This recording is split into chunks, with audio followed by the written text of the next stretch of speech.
I believe that as president-elect, I would get that war stopped and stopped fast. I'm going to use the academic term rubbish. It is absolute rubbish. They were supposed to get legislative approval to do the things they did, and they didn't get it. Donald Trump's lies about the 2020 election are not just unsettling. In many cases, they didn't get it. What things?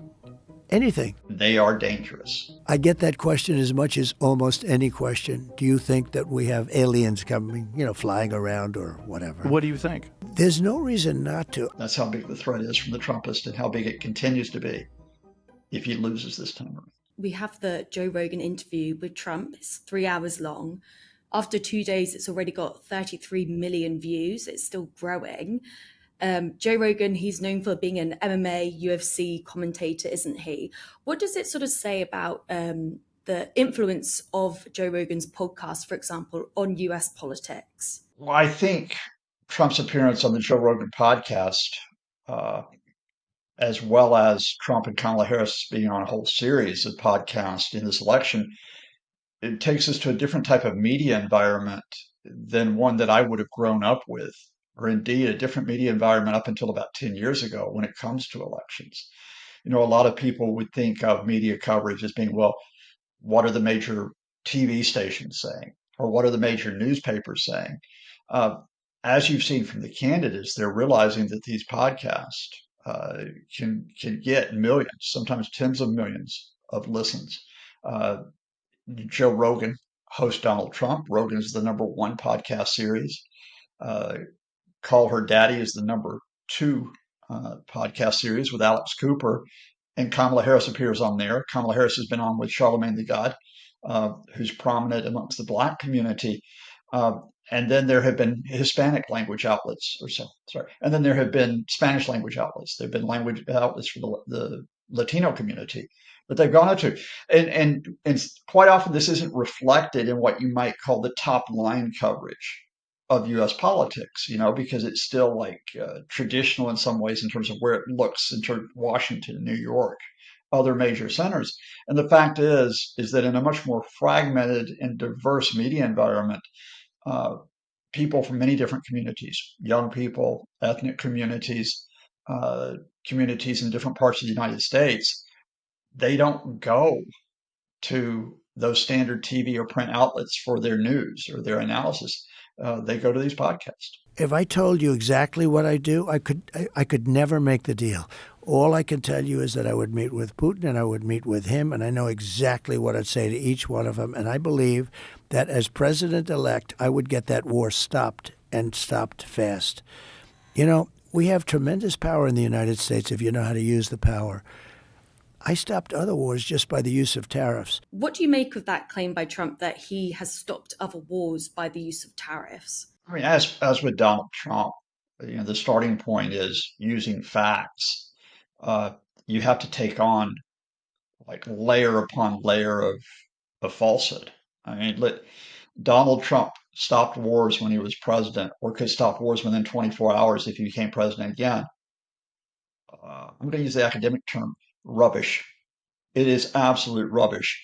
First of all, and it is this talking point that there were no wars when Trump was in office. Anybody who had a cursory look at the international scene would know that there were wars and conflicts which were going on. For example, the Assad regime, with the help of Russia and Donald Trump's friend Vladimir Putin, were killing tens of thousands of civilians while he was president. Israel and Palestine continued to be in confrontation, and indeed there was a short-lived violent conflict between Israel and Hamas in 2018 while Donald Trump was president. Vladimir Putin's Russia, and Vladimir Putin, again, friend of Donald Trump, started trying to break up Ukraine in 2014 by seizing Crimea and by trying to take the eastern part of the country. Now, that was under the Barack Obama administration, but Putin and Russia continued to try to break up Ukraine from 2017 when Trump took office. In fact, if we want to talk about Russia and Ukraine specifically, Vladimir Putin pulled Donald Trump aside in the summer of 2017, the first time that they met face to face on the sidelines of a G20 summit, with only their interpreters present. Putin gave Trump a half hour of Kremlin talking points about why they were trying to break up Ukraine. Of course, he didn't try to present it just that way. He probably would say, this was a justified intervention. We were protecting our interest. We were pushing back on NATO. Trump took it hook, line, and sinker. And indeed, you might recall in 2019 that Donald Trump blackmailed Ukraine simply because it would not dish disinformation on Joe Biden, who was then running for president, and he cut American military aid. Donald Trump threatened to attack Iran with U.S. aircraft, warplanes. At one point, those warplanes were in the air and had to be turned around. Donald Trump threatened fire and fury on North Korea and a confrontation with Kim Jong-un until he decided that Kim Jong-un was his best friend. I can go in terms of conflict after conflict after conflict. And what I can tell you is Donald Trump does not take an approach which starts from an understanding of the situation. It doesn't start from an approach which is how do we deploy the US system in this situation? It starts from what is good for Donald Trump. And as a result, let's talk about those around him who also would be concerned with issues of war, peace, and security. His Secretary of State, Rex Tillerson, called Donald Trump a moron. His Defense Secretary, James Mattis, called Donald Trump an idiot. His Chief of Staff, a former four-star General John Kelly, called Trump an idiot, unhinged, and in the past 2 weeks has called him a general definition of a fascist. The head of the U.S. military, responsible for operations in war and peace, said Donald Trump is fascist to the core. So sorry to get my dander up just a bit, but when the media repeat these lines that Donald Trump puts out to flatter himself and to deceive voters and do absolutely no fact checking on it, it is dangerous, not in terms of what it does for the election.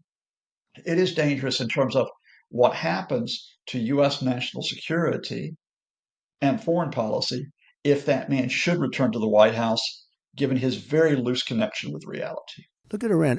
We would have never had the attack on Israel at all. Iran was broke. I told China, if you buy, you can't do business in the United States under any circumstances. We're going to go cold turkey with China. Some people think that would have been a good idea anyway. But if you buy any oil, 1 barrel of oil from them, you're not doing business. And I said that to many countries. On the other hand, Trump, he mentioned in this interview how under his administration, Iran was broke. They had no money for Hezbollah. They had no money for Hamas.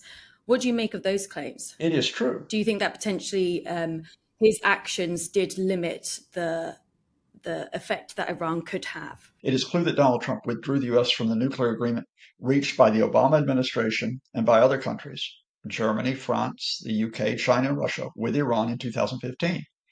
That agreement was to limit Iran's production of uranium so that it could not proceed towards a military program. But what happened after Donald Trump pulled support for that program and then imposed comprehensive U.S. sanctions? On the one hand, Iran returned to not only producing 20% uranium, they began producing 60% uranium, which has the potential to be further enriched to make a nuclear weapon. So Trump actually pushed the Iranians or gave them the leeway to try to move back towards a bomb if they had wanted to. Did this stop their activities throughout the Middle East, their destabilizing activities? Well, let's take a quick look. The Iranians continued to support the Assad regime as it kept killing Syrian civilians, as it ripped that country apart, where to this day, there's not just one Syria, there are 3. Iran continued to support militias in Iran and in Syria who attacked U.S. troops on bases in those countries. Iran continued to fund Hamas and to fund Hezbollah. Iran continued to send financial aid and probably weapons to the Houthis, the insurgents who took control of much of Yemen. Iran's influence was not curtailed by Donald Trump because Donald Trump was very erratic in the way that he approached the region.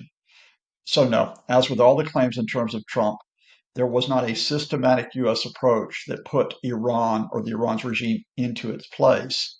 It actually fed the instability that Iran's regime was contributing to, and that continues to this day. If Trump did win the election and he was to impose similar actions that he did last time with Iran, What effect do you think that would have? Well, if Trump comes into office, let's remember that not everything starts and ends with Donald Trump. We are in a situation, as you and I speak, where Israel has two open-ended wars.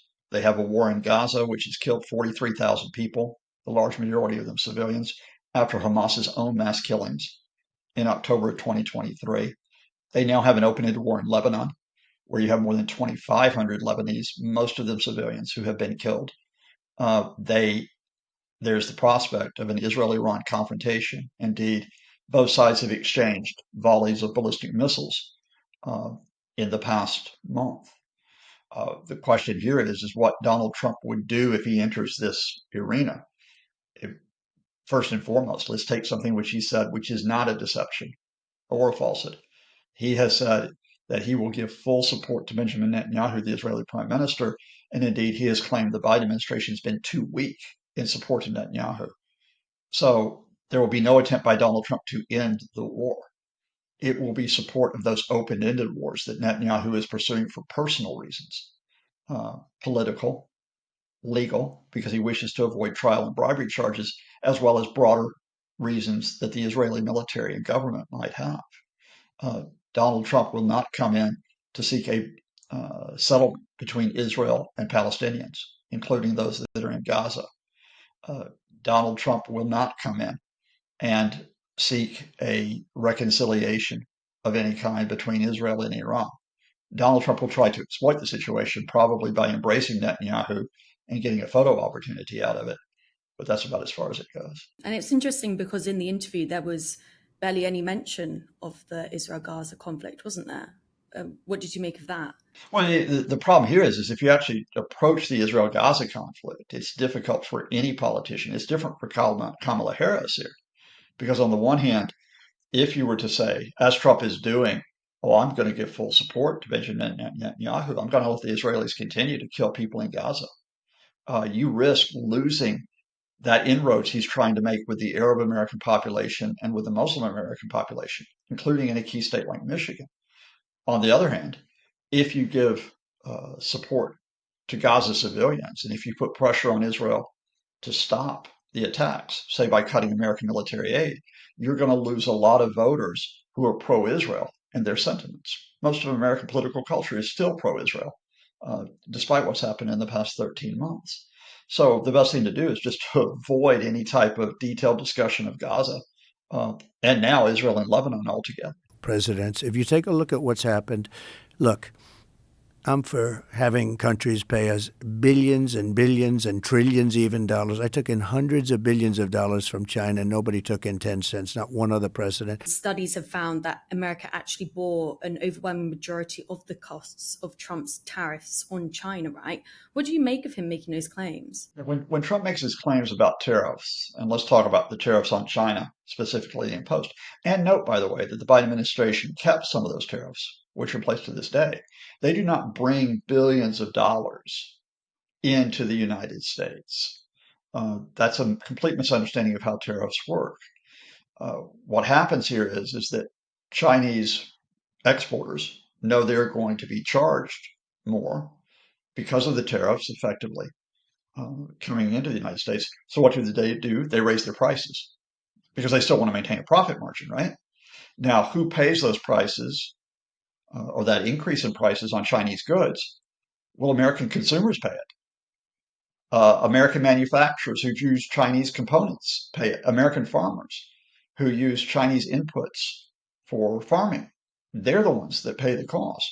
So what a tariff is, it's a tax. And it is not a tax on the Chinese people, it's a tax on the American people, on American individuals, on American companies, on American farmers. Now, if Donald Trump wants to claim that the US government somehow got money out of this, he has done it through an elevation in taxes on those Americans whom he was claiming to help.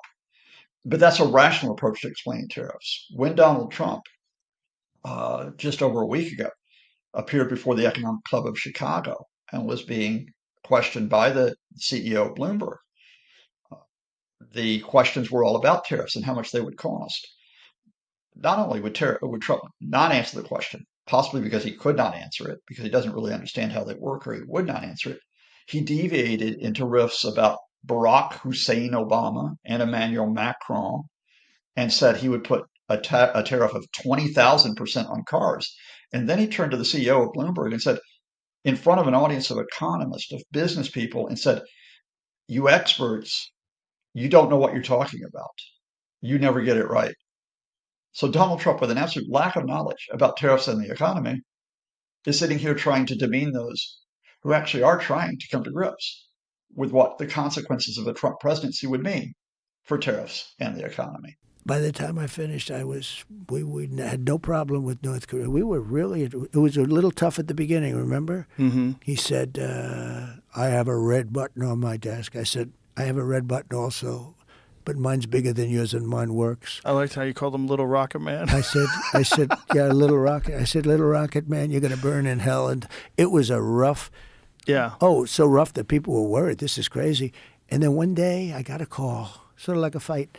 I got a call. You know, you ever see one that pounding, then all of a sudden, but I got a call. And it was from him, meaning his people. They wanted to meet. They wouldn't meet Obama. He tried to meet. They wouldn't even talk to him about it. And I think he expected to go to war. I actually do. I believe he expected to go. And we checked their nuclear stockpile. It is substantial. I mean, I said, do you do anything? I got to know him very well. I got to know him better than anybody. And I said, do you ever do anything else? Why don't you go take it easy and relax? Go to the beach. You have beautiful beach, nice beachfront property. You know, kiddingly. I said, Right. You're always building nuclear. Just relax. You don't have to do it. Let's build some condos on your shoreline. They actually have gorgeous stuff.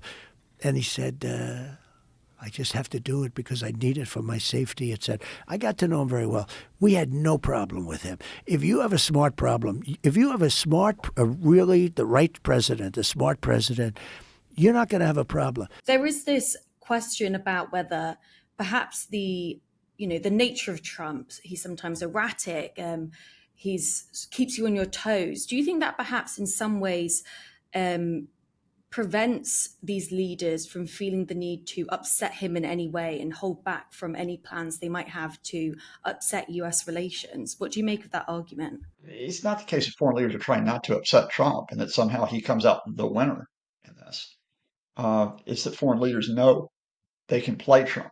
Let me explain that. Starting point with Donald Trump is he's a transactional politician. His interest is not the American system. It's not American security per se. It's not American foreign policy. It is, do I look good out of this? And so before we get to North Korea, let's talk about what happened at the very start of the Trump presidency in 2017. Saudi Arabia, the UAE, China, all had intelligence that this is how Trump operates. Each of those countries invited Trump to visit them, or they publicly came out and flattered Trump. China gave him huge billboards, right? So Trump comes back from China, and even though he will try to impose tariffs on China, does impose tariffs on China, he has a great admiration for the Chinese president Xi Jinping. He says, "Oh, Xi Jinping is president for life. That's a great thing. What if I could become president for life?" And I'm not sure he's joking. Saudi Arabia invited him over. They put some gold stuff around his neck. They have him put his hands on a glowing orb alongside the Saudi king and the military head of Egypt, General al-Sisi. And Trump is like, "Oh, Saudi Arabia is great. Look, I'm an international leader." And that meant that when Saudi Arabia's monarchy assassinated the leader, the dissident Jamal Khashoggi in 2018, Trump covered their back. He made sure that they didn't suffer any backlash against that, including from the U.S. Congress. The Saudis know they can play the Trump administration. So then 2022, anticipating the return of a Trump presidency, they gave the vast majority of the $2 billion for an investment firm set up by Trump's son-in-law, Jared Kushner. The UAE, who were involved in disputes with other Gulf countries, who were involved in the intervention in Yemen, they flattered Trump as well. Now, North Korea. Let me tell you a story about what happened there, because like Trump comes in, and it's like, remember in 2017, fire and fury against North Korea. I'm going to send an American, in fact, ordered an American naval fleet to turn around in the Pacific to head back towards North Korea to threaten them. who said, Kim is in a speech to the United Nations, said Kim Jong Un is little rocket man, right? All it took to turn that around was for North Korea to get in contact with the Trump people and say, wouldn't it be great if our leader could meet your leader? North Korea sent its vice president to Washington with an invitation for Trump to come visit. But it wasn't just an ordinary invitation. It was an invitation in a massive envelope. I'm talking by about like a couple of feet high and about 3 foot wide.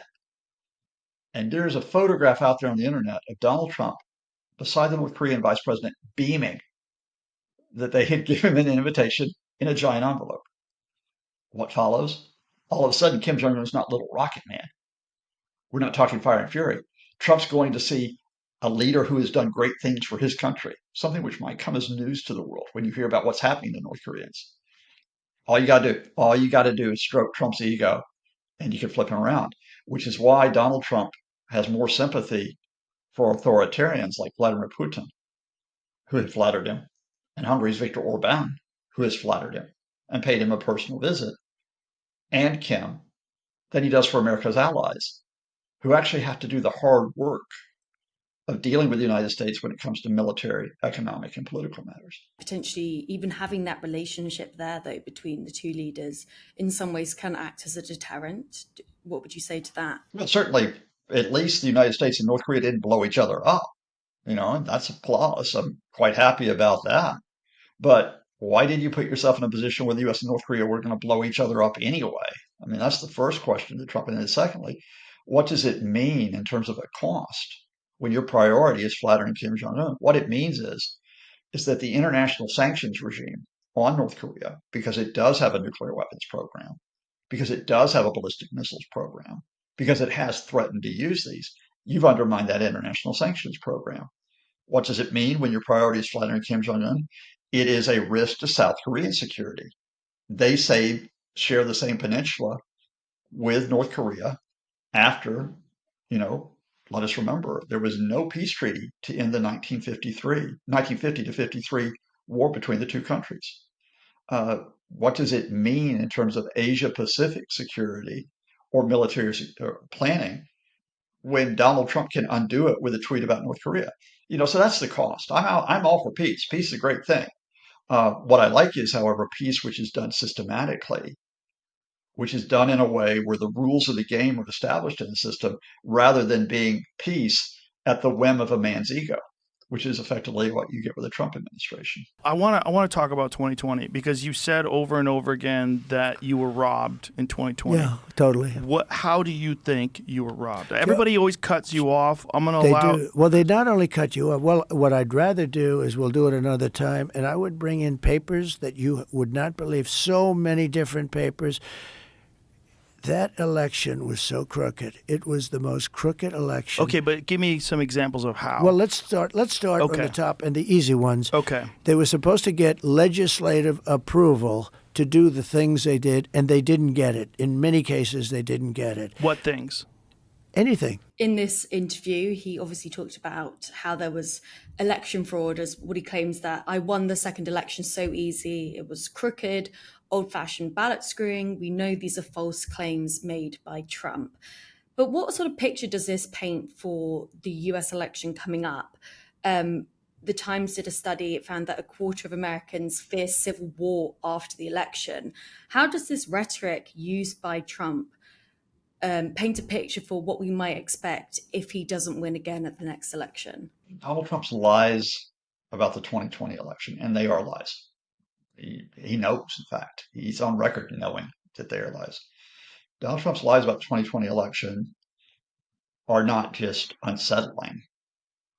They are dangerous. They are dangerous because those lies are picked up by people who will, as Donald Trump said, support him even if he shot a man in the middle of Fifth Avenue in New York. Those people will go to the streets. Those people will threaten their political leaders, their legal systems. Those people will threaten the U.S. system and believe that it has no legitimacy, all because of this man trying to cling on to power if he loses an election. Let us be clear that those months of lies between November 2020 and January 6, 2021, in which Trump lost more than 60 legal cases, in which the Supreme Court would not hear his case because it had no standing, in which Donald Trump put pressure on state governors and state legislators, including in Arizona, Georgia, Michigan, Wisconsin, to overturn their legal votes, in which Donald Trump tried to pressure his own vice president, Mike Pence, to block the certification of Joe Biden as president. That ended in January 6, 2021, in an attempted coup. In any other country, this would be called a coup attempt because the lies that Donald Trump told spurred people to invade the US Capitol and to threaten to execute the vice president, the Republican vice president, Mike Pence, and legislators. That's how far this went. Fortunately, the American system bent, but it did not break. And Trump had to leave office 2 weeks later. But let us be in no doubt. If Donald Trump loses this election on November 5th, whether it is narrow or by a wider margin, he will say it is a rigged election. He will say it was stolen from him. If his supporters come out and threaten violence, he will not tell them to stop. In November of 2020, this is in a filing by the special prosecutor, Jack Smith, who is pursuing the felony case against Trump for trying to overturn the 2020 election. In November 2020, Donald Trump's supervisor of elections issued a 3-word message as we were learning that Joe Biden would be president. He not only said that the disputes had to voted, he not only said that the vote had to be disputed, he said, and I quote, "Make them riot." Their words, not mine. That's how big the threat is from the Trumpists and how big it continues to be if he loses this time around. Do you think that that was Trump's biggest mistake when he was in office? Of course, I don't think that's Donald Trump's biggest mistake, having John Bolton as national security advisor. You and I have already spent like 30 minutes talking about Trump's mistakes. But it's telling that Donald Trump cannot acknowledge that he made a mistake in terms of his own person. He can't take personal responsibility. He can't. But let's talk about what he revealed when he talked about the fact that he dismissed John Bolton. And I have no love lost for John Bolton. But the fact is, John Bolton was dismissed not because of implementation of policies, not because of a detailed difference over some aspect of international affairs. John Bolton was dismissed because John Bolton would not do in the end what Donald Trump commanded him to do, and that John Bolton had no respect for Trump, said he was unqualified. But let's talk not only about John Bolton, because Trump's talked about all those other officials that he had to fire. Let's talk about what it means in 2024. The Secretary of State, Rex Tillerson, the man in charge of U.S. diplomacy, called Donald Trump a moron. Did it privately, didn't do it publicly, but this came out. He called Trump a moron over Trump's lack of understanding of Afghanistan, lack of understanding of nuclear weapons. The Defense Secretary, James Mattis, a 4-star general, head of the Marine Corps, called Trump an idiot. Said he effectively had the ability of a 10 or 11-year-old in terms of his competence. John Kelly, Trump's chief of staff, White House chief of staff, former 4-star general, said Trump was an idiot, said he was unhinged. And in the past 2 weeks, he's come out and said it. Donald Trump fits the general definition of a fascist. Mike Milley, the head of the U.S. Joint Chiefs of Staff, 4-star general, said Trump is fascist to his core. Not my words, theirs.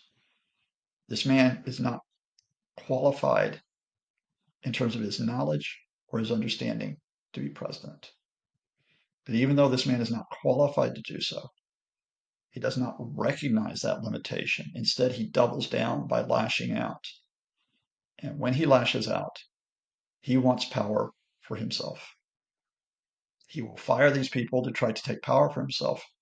He will try to break the US system to take power for himself. Because remember, when Mark Milley says that Donald Trump is fascist to the core, that is because Donald Trump on January 6, 2021, wanted the US military to come out and support his overthrow of the constitutional process as people were attacking the Capitol building. And the US military said no. Get that through your heads, that a US president could order the military to come out to prevent the orderly transfer of power, and that the head of that military, less than 4 years later, says, no doubt about it, this is fascist behavior. The biggest mistake I made was I picked some people. I picked some great people, but you don't think about that. I picked some people that I shouldn't have picked. I picked a few people that I shouldn't have picked. And Neocons? yeah, neocons or bad people or disloyal people or People that were just people bad. that were into the You people got that bad advice. Yeah, I mean, look, you're reading about him a little bit today. A guy like Kelly, who was a bully, but a weak person. You know more about bullies than anybody probably around because you deal in a certain sport where the bullies are exposed very quickly. Yeah. But he's bad. Bolton was an idiot, but he was great for me because I'd go in with a guy like a John Bolton. You know John Bolton. A friend of mine called me up. I was picking Bolton, and he's a very smart guy. His name is Phil Ruffin. He's a very rich guy from Las Vegas. He's a great card player. He doesn't play cards, but he's a great player. He's just a natural. Got poker sense, right? The good old poker sense. And Phil Ruffin is a very, very wise kind of a guy, and one of the richest people around, and has had great success and understands people. So it was in that I was picking Bolton, or I picked Bolton. He called up. He said, "Don't pick him. Why? He's a bad guy." Now he wasn't in politics at all. He's in various businesses.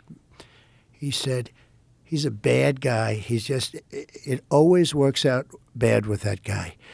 I said, "Oh man, I wish you told me this 2 weeks ago. I already hired him. He's here," and he was right. But he was good in a certain way. He's a nut job, and every time I had to deal with a country, when they saw this whack job standing behind me, they said, "Oh, man, Trump's going to go to war with us." He was with Bush when they went stupidly into the Middle East. They should have never done it. I used to say it as a civilian. So I always got more publicity than other people, and it wasn't like I was trying. And it's interesting how his pick for vice president, J.D. Vance, was known as the never Trump guy. He's called Trump Hitler in the past. Do you think that potentially we're seeing a repeat of, Mike Pence, the whole John Bolton situation again? I mean, the situation with Trump's past president, Mike Pence, is that Mike Pence, despite his doubts about Trump, stayed loyal to Trump up until the point when Donald Trump ordered him to break the Constitution, to break the US system, and to block Joe Biden from becoming president. When Pence refused, Donald Trump went before his supporters and he said effectively that Mike Pence had no guts. He would not do the right thing. And it was up to those supporters to make sure that Pence did the right thing. And that is when they went into that Capitol with a gallows in front of it and chanted, "Hang Mike Pence." J.D. Vance, Donald Trump's current pick for vice president, knows that. J.D. Vance in 2016 did call Trump America's Hitler. He said Trump was no friend of the working people. He said he was a moron. But J.D. Vance is a political opportunist. He wanted to move from being a writer and being a venture capitalist and to go into politics. To do that, he needed to reframe himself as a Trumpist to win the Senate race in Ohio. And of course, when J.D. Vance then thought, I could become vice president, he then had to double down on being a Trumpist. And he had to make statements that were not only in support of Donald Trump, but outdid Donald Trump, such as talking about childless cat ladies, or such as reinforcing the claim that Haitian immigrants eat your cats and dogs. J.D. Vance is Trump 2.0, not because he's just like Donald Trump. He's smarter than Donald Trump, but because he could take Donald Trump's ambitions to be an autocrat and be more effective in doing so, which is a way of saying that the Trump threat isn't just a threat of Donald Trump. If he succeeds in eroding the US system, there are others who can, if they want to, try to go farther. I interviewed jet pilots that were solid people, perfect. I mean, great pilots, great everything. And they said, we saw things, sir, that were very strange. Like a round ball, but it wasn't a comet or a meteor. It was something. And it was going 4 times faster than an F-22, which is a very fast plane, you know. And it was round, which is, in theory, a great shape. So when you were talking to these people, was this something that you were compelled to have conversations about? Was this your personal interest? No, a little bit. It's not a great interest for me, but it's a little interest. I get that question as much as almost any question. Do you think that we have aliens coming, flying around or whatever? What do you think? There's no reason not to. I mean, there's no reason not to think that Mars and all these planets don't have life. What do you make of, a former president talking about aliens, suggesting, Well, maybe they do exist? I've actually got some sympathy. I mean, I grew up in Huntsville, Alabama, which is the center of the space and rocket industry. So, you grow up with this idea of what's out there in space, and I think it's fair enough to talk about. We always talked about a mission to Mars because there could be life out there. And there's a lot of Americans that believe in that believe there are aliens out there. That's part of our culture and so on. And Trump's trying to score some cheap votes by appealing to those who believe in it. And okay, fair enough. I've got no problem with him doing that. That actually is a fairly harmless point of view of the interview. But again, I'd probably say 2 things. One is it just highlights the fact that Donald Trump's on much firmer ground when he's talking about, what conspiracy theories might or might not be true than he is talking about facts. This is a guy who once listened to Kanye West talk to him about how we should have hydrogen powered airplanes. And, Trump and Kanye sitting there discussing that was one of the more surreal moments of the US presidency. This is a man who created Space Force, not because he had any idea of what a US military force in space would be like. He just sounded like the name of Space Force. This is a guy who cozy up to Elon Musk, not just because Elon Musk can be a propagandist for him, but because Elon Musk has SpaceX, right? Which actually is a much more serious venture to talk about. Okay, that's fine. But what I'm actually more interested about is that Donald Trump can latch on to these crazy statements, and he can latch on to people who make crazy statements if he thinks it benefits him. So in a way, he thinks talking about aliens benefits him on Joe Rogan's show. In a far more serious way, he is parading Robert F. Kennedy Jr., little Bobby, around after Robert Kennedy Jr. abandoned his own run for the presidency. And he's talking about Robert F. Kennedy Jr. coming in to have a portfolio such as American healthcare. Now, why is that dangerous? Robert F. Kennedy's a conspiracy theorist, huge conspiracy theorist, who has been disowned by his family, by the way. And to give you a specific, if he was to become, say, health secretary, he's a COVID denier. He's a man who thinks coronavirus was manufactured by people like Bill Gates, by globalists, to corrupt us and to corrupt our children. And he continues to believe that. And that's the type of rogue character you get. I've got no problem with Donald Trump talking about aliens. What I have trouble with is him not having adults in the room when he's president, but having tinfoil people in the room because they'll say yes to him and they'll have their own crazy agendas, and Trump will have his own agenda. And America, well, we'll move from aliens to another allegory I like. 100 years ago, a guy named H.L. Mencken, one of the most cynical people you could ever read, but I still like it. He said, politics in America will become like a circus. And in a circus, we'll all be watching the ringleader. That's where we are. And I think the question is, are we going to be in a circus where Donald Trump is the ringleader for the next 4 years while the tent is burning down all around us?